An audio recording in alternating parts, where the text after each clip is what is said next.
बूढ़ी घोड़ी लाल लगाम। शायद यही कहा बड़ी बहू ने। सुनते ही सासू माँ ठिठक गई और पलट कर बोली, कुछ कहा तुमने बड़ी बहू? नहीं नहीं, मैंने तो कुछ भी नहीं कहा मम्मी जी। हाँ हाँ, सच में, छोटी बहू ने झिझकते हुए कहा। अच्छा है कि तुमने कुछ नहीं कहा। अगर कहा होता तो शायद जवाब भी मिल जाता। बड़ी बहू नजरें नीची कर खड़ी हो गई और सासू माँ उसे घूरती हुई वहां से निकल गई। सासू माँ के जाते ही बड़ी बहू ने बड़बड़ाना शुरू कर दिया। क्या गलत कहती हूँ मैं? मुझे तो रोक लेंगी, पर बाहर और भी तो लोग हैं जो बातें करते हैं। उनका क्या? उनकी जबान पकड़ो तो माने। सही कहा भाभी, क्या जरूरत है मम्मी जी को पार्लर जाने की? इस उम्र में यह सब शोभा देता है क्या? अरे बुढ़ापे में सठिया गई है। कौन समझाए इन्हें? जब कोई बाहर वाला मजाक उड़ाएगा तब समझ में आएगा। फिर रोती हुई आएगी घर पर। हाँ, हमें क्या? इन्हें खुद का मजाक उड़ाने की लगी है तो शौक से उड़ाए। हम तो खुश हैं अपनी जिंदगी में। वैसे भी किसे फर्क पड़ता है?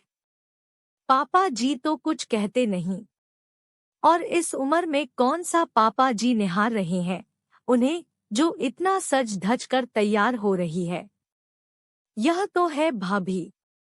दिया बुझने से पहले फड़फड़ाता है ना, वही हालत इंसान की बुढ़ापे में हो जाती है। छोटी बहू ने भी बड़ी बहू की हाँ में हाँ मिलाई और दोनों जोर जोर से हंसने लगी। दरअसल बात यह थी कि मधु जी के पति सोमेश जी का आज 70वां जन्मदिन था, जिसे वे धूमधाम से ना मनाकर सिर्फ अपनी पत्नी के साथ मनाना चाहते थे। इसके लिए उन्होंने एक रेस्टोरेंट में टेबल भी बुक कर ली थी। उसके बाद मूवी देखने का प्रोग्राम था। मतलब यह कह सकते हैं कि आज का पूरा दिन मधु जी और सोमेश जी साथ बिताना चाहते थे। और मधु जी इस दिन को यादगार बनाना चाहती थी, इसलिए उन्होंने सोचा कि क्यों ना पार्लर जाकर थोड़ा लाइट मेकअप ही करवा लूं। सोमेश जी को अच्छा लगेगा। बस यही सोचकर वे पार्लर निकल गई और यही बात दोनों बहुओं को खटक रही थी कि देखो तो मम्मी जी और पापा जी बुढ़ापे में कैसे कैसे गुल खिला रहे हैं। खैर दोपहर के 1 बज रहे थे। सोमेश जी अपने कमरे से तैयार होकर बाहर निकले तो एक पल के लिए बेटे बहू पोते पोती उन्हें देखते ही रह गए। हमेशा कुर्ता पजामा पहने रहने वाले पापा जी आज सूट टाई में तैयार होकर जंच रहे थे। पापा जी बार बार घड़ी की तरफ देख रहे थे, फिर उन्होंने अपने बड़े बेटे से पूछा, अरे बेटा, तुम्हारी मम्मी आ गई क्या? नहीं पापा, बस आती ही होगी। थोड़ी देर बाद डोर बेल बजी। बड़ी बहू ने जाकर दरवाजा खोला तो मम्मी जी को देखकर एकटक निहारती ही रह गई।